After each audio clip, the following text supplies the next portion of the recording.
อ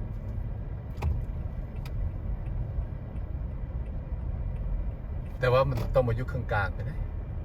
บอกมันอยู่อันซ้ายวอกทางไหนนะเขาซาโดมันต้องอยู่ข้างกลางไปนะ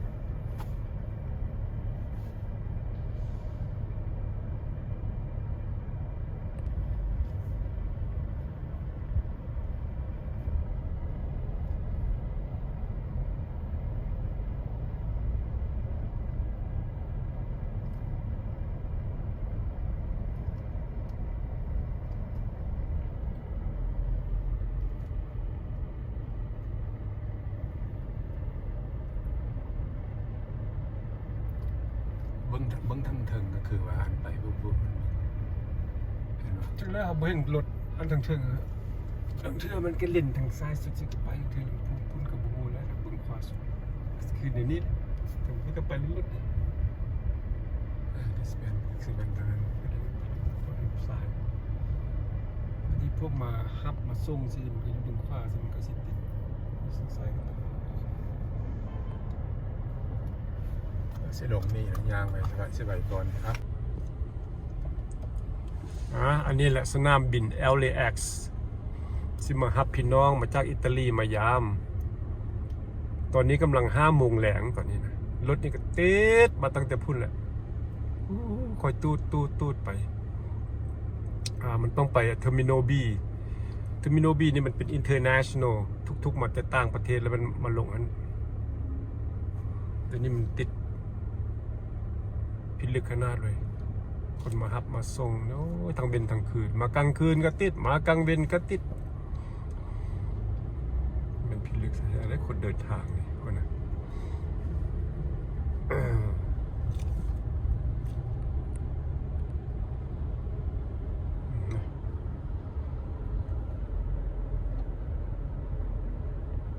นั้นเมื่อ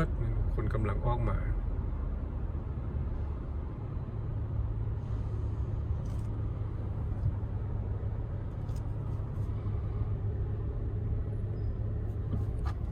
ลุ่มนี่แล้วมันพวก arrival พวกมาฮับถ้ามันทางถึงพุ่นแล้วมันพวก departure พวกจะบินออกไปทางลุ่มนี่มันพวกเนี่ยกำลังมาคนมาจากต่างประเทศแสดงว่ากลางบินนี่กับคนโบราณปานใดนี่ถ้ามันกลางคืนเนี่ยโอ้นักกว่านี้กลางคืนนี่เห็นไหมอันนี้เที่ยวธรรมดาเนี่ย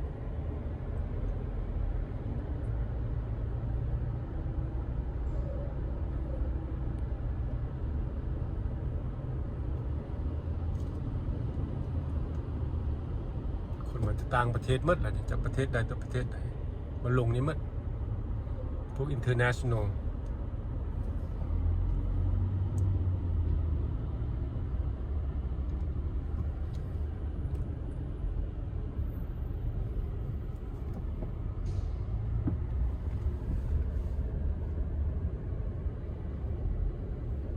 โอ้ยาวเหยียดพอพูดอะไรนี่โอ้รถดีเล็กขนาดติดว่านี่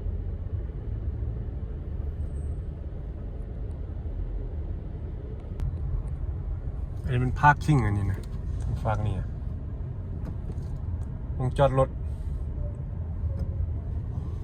ดึกไปพุ่น3-4-5 ชั้นขึ้นไปมันมองจอดรถมันเลือกคนนะมันจะกำลังมามันไล่ใช้ไล่ว่ะ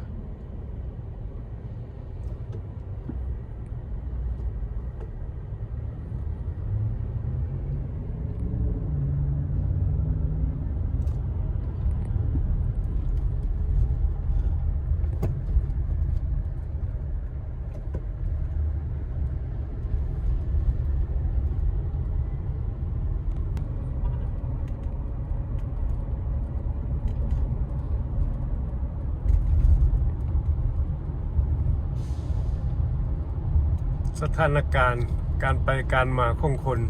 สนามบินบอกว่าอยู่มองไหนมันจะบีซีไปสิหมดแล้วสับสนวุ่นวายนี่หมดแล้ว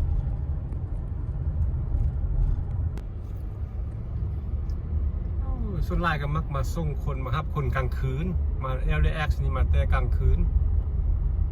อันนี้มันกลางเวร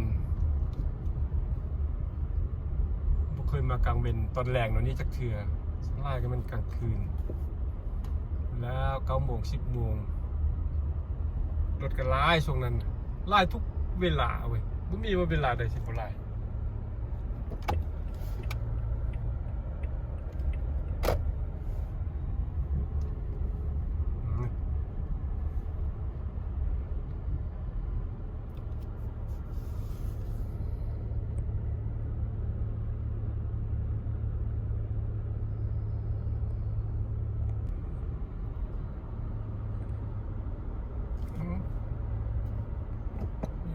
ไปซะ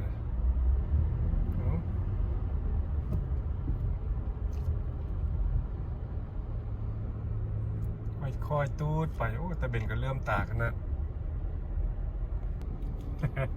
รถนี้ก็ได้ซูซีได้นิดนึงเว้ยก็ไม่ได้ซูซีนี่ก็ไม่ได้เข้าได้เว้ย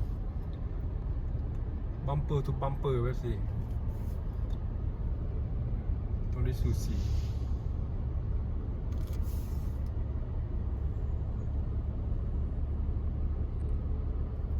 ผิดแท้เนาะสนุกสนานดีโอ้ขย้อนพวกขับรถอยู่เดินยนต์มันบุปวดหัวบ่ขับรถเมล์ขับรถแชโดว์ขับรถแท็กซี่พวกนี้ปวดหัวบ่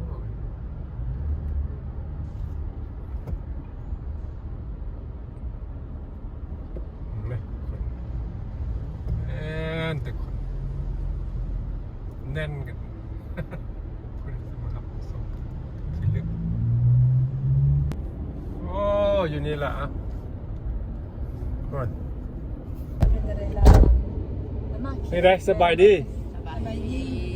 อ๋อติดตัวเมื่อยบ่นี่แหละมึงนี่นะว่าแล้วเนี่ยโอเคไป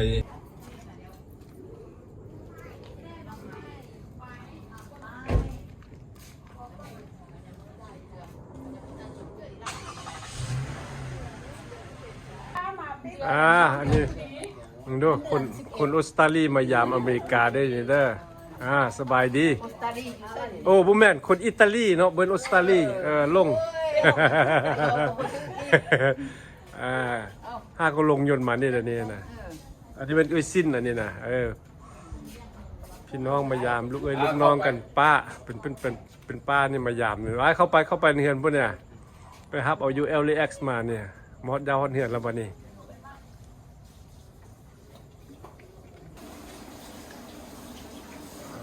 ตัวบังโดนี่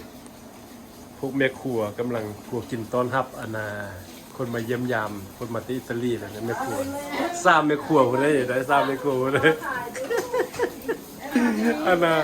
ผู้นี้น่าอายเขาฟ้องอีกผู้นี้นะโอ้ถึงอันนี้ละกระทายตอนนี้เดือดสุดแล้ววะพูดตอนเฮ็ดทายตอนเฮ็ดกินแล้ววะมันยังแซ่บมึงดูอันนี้มันมีซีนถ่ายลาบกับอะไรซีนรอดนี่ดิอันนี้ก็เป็นคือจะเป็นคั่วมีคั่วกุ้งอาหารนี่บนง่ายแต่เนี่ยอาหารลาวๆมีฮอตมังนัดมะกล้วย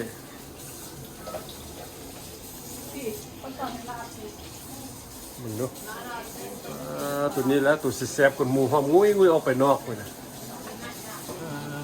อันนี้ก็มันแกงนะเนี่ยมันแกงไก่ป่ะนี่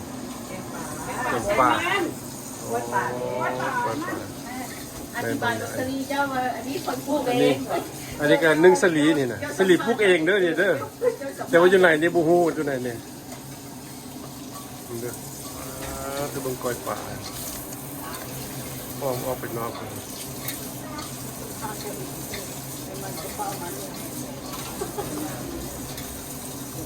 โอ้ซีนหั่นดีด้วยเห็นไหมเพราะว่าสมังหนาวลายเลยพอซีนหั่นแล้วเนี่ยสมังหนาวลายในคักเลยแซลมอน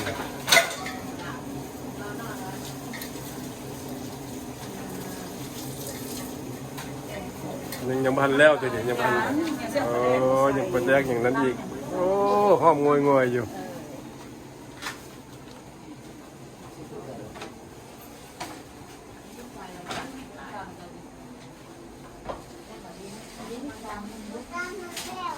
ใช่หรอคะ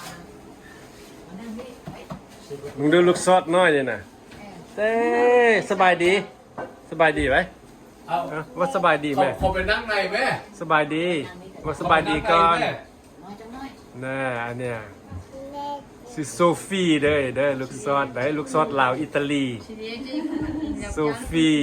ภาษาลาวคนชื่อบุญหมีคนไหนนี่ไหนชื่อผู้หญิงเด้อเด้อเด้พ่อกับแม่เพิ่นคนนี้นะอันนี้มันแม่เพิ่นนี่นะโอ้มังอันนี้อ๋อกินแม่นี่เด้ใส่มาทำกินมะกรวยมักไม้หั่นกินเด้อเอามาเชอรี่พนอันมันไม่เท่าเพิ่นพนน่ะนะไม่เท่าเพิ่นมันมาจากอิตาลีอันนี้มันลูกเคยเพิ่นอะไรนะอันนี้มันลูกสาวเพิ่นอันนี้ลูกซอด